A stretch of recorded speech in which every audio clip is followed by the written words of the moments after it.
हरिओम आत्मीय भक्तजनों, सब प्रेम जय श्री हरि। वेद माता गायत्री प्रमुख गुरु की कृपा से आज युग गीता वाणी के अंतर्गत हम आपको बताने जा रहे हैं कि गीता जी को समझाने करें, गीता वाणी के स्मरण करें। आत्म संभाविता अस्तब्धा धर्म मान मदान विता यजन्ते नाम अगस्त्य दम्भेनाम विधिपूर्वकम्। वे अपने को सबसे श्रेष्ठ मानने वाले घमंडी, धन और मान के मध्य में चूर रहने वाले पाखंडी, केवल ज्ञान दिखावे के लिए अविधि पूर्वक दम्भ से भरकर नाम मात्र यज्ञों को करते हैं। जैसे कि पूर्व में चर्चा की जा चुकी है, पहले वाले एपिसोड में बताया जा चुका है, आसुरी प्रवृत्ति वाले पुरुषों को या व्यक्तियों की मूल रुचि अपने अहंकार की पूर्ति में होती है।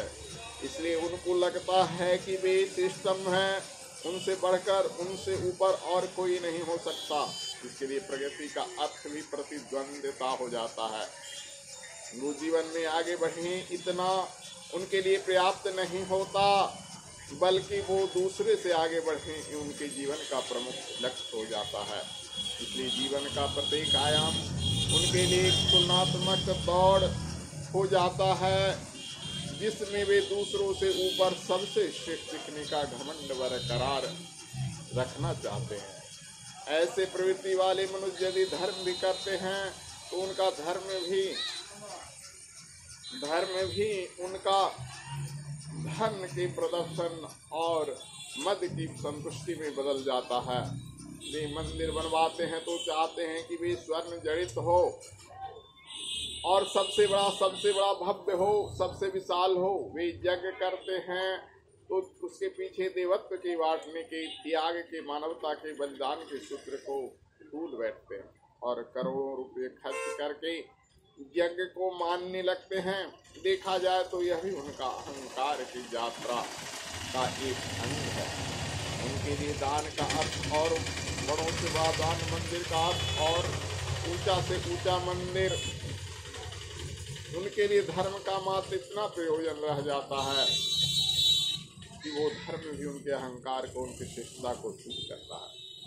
स्वामी रामकृष्ण परमहंस जी के पास एक बार एक व्यक्ति सोने से जड़ित हार लेकर आया। उनसे वो उनके चरणों में रखते हुए बोला कि आप इसे माँ काली की प्रतिमा को पहना देंगे। रामकृष्ण परमहंस जी बोले क्यों?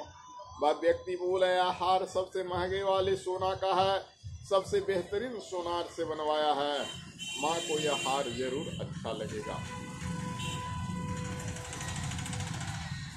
स्वामी रामकृष्ण हंस बोले अरे मूर्ख, जो संपूर्ण सृष्टि की स्वामी है और जिन्होंने यह सारा ऐश्वर्य निर्मित किया है उसके लिए धूल के समान है, तुम्हें सोना महंगा लगता है तो क्या भगवान को भी ऐसा लगता है? ऐसा अनेक व्यक्तियों के साथ होता है। वे अगर शुभ भी करने का प्रयत्न करते हैं तो इसलिए कि ताकि उनके स्वयं के अहंकार की पूर्ति के लिए हो सके। उनका दान, उनके यज्ञ इसलिए होते हैं ताकि उनको वाहवाही मिले, लोग उनका नाम लें और कहें कि श्रेष्ठ है। इसलिए श्री भगवान कहते हैं कि ऐसी प्रवृत्ति वाले मनुष्य अपने आप को श्रेष्ठ मानने वाले धन और मान के मद से युक्त होते हैं तथा विधि पूर्वक दिखावे के लिए यज्ञ आदि कर्म को करते हैं। उनका उद्देश्य इन शास्त्र विहित कर्मों को करने की, धर्म की रक्षा करना नहीं होता, बल्कि अपने अहंकार को पुष्टि के लिए करना होता है। एक राजा की कथा इस संदर्भ में आती है। उसने अपने अहंकार की पूर्ति के लिए एक बार बड़े बड़े यज्ञ करवाए, बहुत सा दान दिया, अनेक लोगों को उसकी बहुत प्रशंसा की और उनकी प्रशंसा करने से उनका अहंकार उतना ही ज्यादा तृप्त होता चला गया। उसे लगने लगा कि सचमुच में वह बड़ा धार्मिक और परोपकारी राजा है, उसके समान दूसरा कोई व्यक्ति नहीं है। एक दिन एक तपस्वी संत उनके यहाँ आए।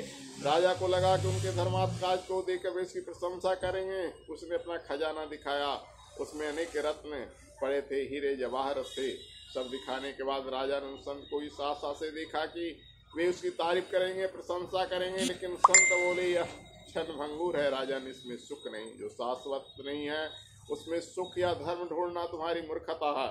राजा के अहंकार को यह सुनकर चोट लगी। उसने संत को सूली पर चढ़ाने का आदेश दिया। उसको देखकर यह बड़ा आश्चर्य हुआ कि वे संत सूली चढ़ते समय मस्ती से मुस्कुरा रहे थे और ईश्वर का गुणगान गा रहे थे, मानो कुछ हुआ ही नहीं। कुछ वर्षों के बाद वो राजा एक युद्ध में पराजित हुआ। विजेता राजा ने उसको उसी महल के खंभे से बांधकर फांसी चढ़ाने का आदेश दिया। तब राजा को उन संत की बातें याद आई। ऐसे ही आसुरी वृत्ति वाले दूसरों से प्रतिस्पर्धा करने के लिए जगादि कर्म करते हैं ताकि उन्हें प्रसिद्धि मिले। ईश्वर और प्रकृति पर विश्वास न होने के कारण उनकी दृष्टि विधि पर नहीं होती, उससे उनके सारे प्रयत्न आडंबर बन जाते हैं और उनके द्वारा किए गए धर्मार्थ कार्य भी पाखंड के समान प्रतीत होते हैं। आसुरी वृत्ति वाले मनुष्य पाखंड करते हुए स्वयं को श्रेष्ठ मानने से घमंड से भरे रहते हैं। अगले एपिसोड में जय श्री हरि। हरि ओम तत्सत। ओम।